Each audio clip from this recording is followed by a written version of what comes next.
Good morning everyone. इस video में हम लोग transistor as a switch study करेंगे। एक ट्रांजिस्टर मेरा कैसे एक स्विच की तरह वर्क करता है। ठीक है, ट्रांजिस्टर का दो इम्पॉर्टेंट प्रॉपर्टी होता है, एक स्विचिंग होता है, दूसरा एम्पलीफिकेशन होता है। ठीक है, हम लोग एम्पलीफिकेशन ऑलरेडी देख चुके हैं। सेकेंड टॉपिक हम लोग देखेंगे कि ट्रांजिस्टर कैसे एक मेरा स्विच की तरह बिहेव करता है। So transistor can be used for switching operation, for opening और closing of a circuit। ठीक है, जो ट्रांजिस्टर को हम लोग यूज़ करते हैं ना, क्यों करते हैं? स्विचिंग ऑपरेशन के लिए, ओपन और क्लोज करने के लिए सर्किट को। ठीक है, जो एनपीएन और पीएनपी ट्रांजिस्टर होता है, दोनों को ही हम लोग यूज़ कर सकते हैं एज अ स्विच। ठीक है, transistor can be employed as electronic switch. अब जो ट्रांजिस्टर है वो एक इलेक्ट्रॉनिक स्विच की तरह बिहेव करता है। क्यों? क्योंकि ये ऑपरेट करता है मेरा सैचुरेशन और कट ऑफ रीजन में। जब मेरा सैचुरेशन रीजन पे ट्रांजिस्टर होता है तो वो बिहेव करता है एज अ क्लोज स्विच। ठीक है, मीन्स अगर ट्रांजिस्टर मेरा सैचुरेशन रीजन पे है तो वो क्लोज स्विच बिहेव करेगा। अगर ट्रांजिस्टर मेरा कट ऑफ रीजन पे है तो वो ओपन स्विच बिहेव करेगा। It means close switch means on switch and open switch means off switch. ठीक है, यहाँ तक क्लियर हुआ? अब हम लोग इसका सर्किट डायग्राम देखते हैं। ठीक है, हम लोग यहाँ पे कौन सा कॉन्फ़िगरेशन यूज़ किए हैं? Common emitter configuration. ठीक है, यहाँ पे हम लोग सर्किट डायग्राम बना है कॉमन इमीटर कॉन्फ़िगरेशन का, और यहाँ पे मेरा ट्रांसफ़र कैरेक्टरिस्टिक्स ऑफ ट्रांजिस्टर है। ठीक है, अब यहाँ पे मेरा देखिए सर्किट डायग्राम। ठीक है, सर्किट डायग्राम है, ये मेरा वेव फॉर्म है और ग्राफ है between output voltage and input voltage. ठीक है, देखिए ट्रांसफ़र कैरेक्टरिस्टिक्स मीन्स क्या है कि आउटपुट से लेके इनपुट तक, मीन्स इनपुट में हम जो भी सप्लाई दे रहे हैं उसका क्या रिजल्ट आउटपुट पे हो रहा है, तो उस दोनों का बीच का कॉम्बिनेशन का ग्राफ को हम लोग बोलते हैं ट्रांसफ़र कैरेक्टरिस्टिक्स। ठीक है, to understand the operation of transistor as a switch we use NPN transistor with C configuration. ठीक है, सी कॉन्फ़िगरेशन का एनपीएन ट्रांजिस्टर यूज़ किया। सबसे पहले क्या करना है हमको?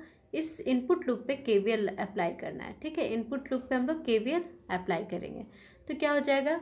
We B B is equals to I B into R B plus यहाँ का जो वोल्टेज है वी बी ई।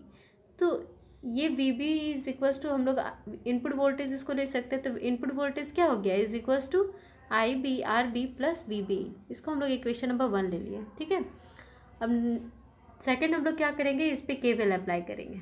ठीक है, इस पर केवीएल अप्लाई करेंगे तो मेरा इक्वेशन क्या आ जाएगा? V C C is equals to I C R C plus V C ई।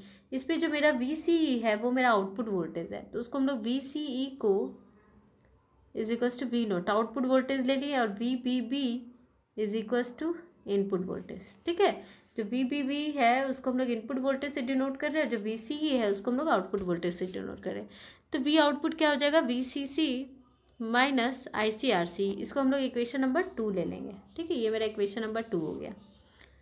ठीक है, अब हम लोग केस 1 लेंगे।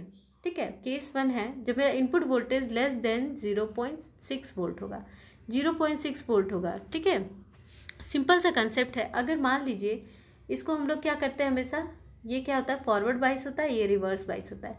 ठीक है, तो एक ट्रांजिस्टर को स्टार्ट करने के लिए यहाँ का जो वोल्टेज होता है ना वी बी ई, वो must be greater than 0.7 volt होना चाहिए। ठीक है, 7 वोल्ट से मेरा ज़्यादा होना चाहिए, ग्रेटर देन 7 वोल्ट होना चाहिए। अगर 7 वोल्ट से कम होगा तो ये जो होगा ना यहाँ पे इसको एक्टिवेट ही नहीं करेगा। मीन्स एक ट्रांजिस्टर को एक्टिवेट करने के लिए जो इनपुट वोल्टेज है वो मेरा V B E voltage 0.7 volt होता है। ठीक है, एक सिलिकॉन ट्रांजिस्टर के लिए। ठीक है, जर्मेनियम के लिए 0.3 वोल्ट होता है। ठीक है, इस ट्रांजिस्टर को अगर हम लोग एक्टिव रीजन में या सैचुरेशन रीजन पे किसी भी अदर रीजन पे ले जाने के लिए सबसे जो मिनिमम कंडीशन होता है कि जो अगर सिलिकॉन ट्रांजिस्टर है तो वो उसका वी बी ई मेरा must be greater than 0.7 volt होगा। ठीक है, तो हम लोग 2 केस ले रहे हैं। एक केस में ले रहे हैं कि जो वी इनपुट है वो मेरा लेस देन 0.6 वोल्ट है। इट मीन्स कहीं ना कहीं ये इस वोल्टेज से कम है, तो इस वोल्टेज से कम होगा तो इस जगह पे ये क्या करेगा? As a off switch work करेगा। फिर जैसे इनपुट वोल्टेज मेरा ग्रेटर देन 0.7 वोल्ट होगा तो ये क्या हो जाएगा? As a on switch work करेगा। ठीक है, सिंपल सा कंसेप्ट है। ये ऑन स्विच वर्क करेगा, जैसे 0.7 वोल्ट से ज़्यादा होगा तो ऑन स्विच हो जाएगा, और 0.7 से कम होगा वोल्टेज तो वो ऑफ स्विच कम करेगा। ठीक है, सो 2 केस हम लोग देख लेते हैं। फर्स्ट केस क्या है कि जब वी इनपुट मेरा लेस देन 0.6 वोल्ट है। तो इस केस में मेरा जब अब इनपुट वोल्टेज मेरा वीबी से कम है तो वहाँ ना ही कोई बेस करंट फ्लो करेगा, बेस करंट फ्लो नहीं करेगा तो कलेक्टर करंट फ्लो नहीं करेगा, जिसके वजह से, ठीक है, इस इक्वेशन को हम लोग देखिए, अगर मान लीजिए कि हम लोग का इनपुट वोल्टेज जो है अगर 0.6 वोल्ट है, बेस करंट मेरा फ्लो नहीं कर रहा है, उसके चलते आईसी फ्लो नहीं करेगा, तो यहाँ पर अगर हम लोग आईसी का वैल्यू क्या 0 पुट कर देंगे, तो अगर आईसी का वैल्यू 0 पुट कर देंगे तो V output is equal to क्या आ जाएगा मेरा वीसीसी आ जाएगा। ठीक है, मीन्स अगर यहाँ आईसी का वैल्यू ही नहीं होगा तो ये मेरा 0 हो जाएगा, तो V output is equal to VCC हो जाएगा। ठीक है, सो इस केस पे जो ट्रांजिस्टर होगा वो मेरा कट ऑफ स्टेट पे रहेगा और स्विच्ड ऑफ स्टेट में रहेगा। इस केस में मेरा जो ट्रांजिस्टर है वो एक्ट करेगा एज अ ऑफ स्विच। ठीक है, जब मेरा ये होगा। ठीक है, फिर देखिए इसका यहाँ पे ट्रांसफ़र कैरेक्टरिस्टिक्स बना हुआ है। ठीक है, यहाँ हम इनपुट वोल्टेज दे रहे हैं, जब इनपुट वोल्टेज मेरा लेस देन 0.6 वोल्ट होगा, ठीक है, तो वहाँ पे V output is equal to क्या होगा, वी सी सी होगा।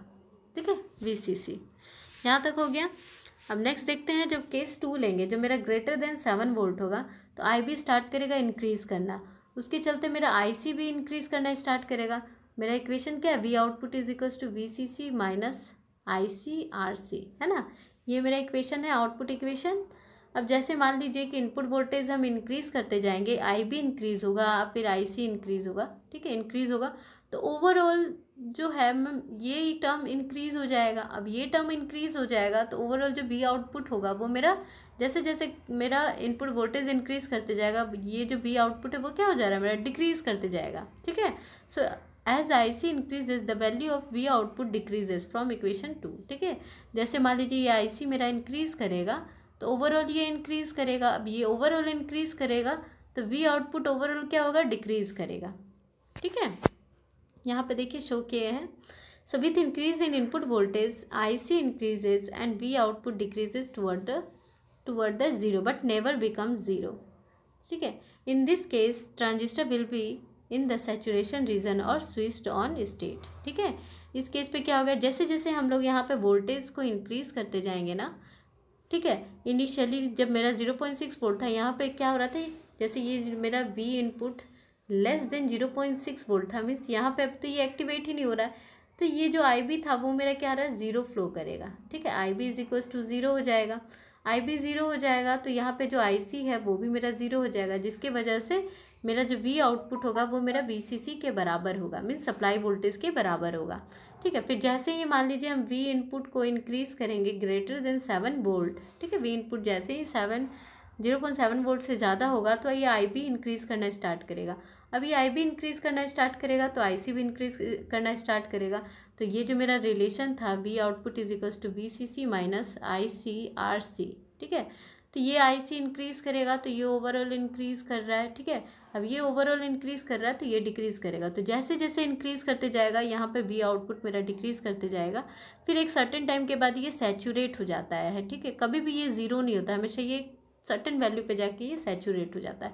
तो इस स्टेट पे ये as a on switch work करेगा और इस स्टेट पे ये as a off switch work करेगा।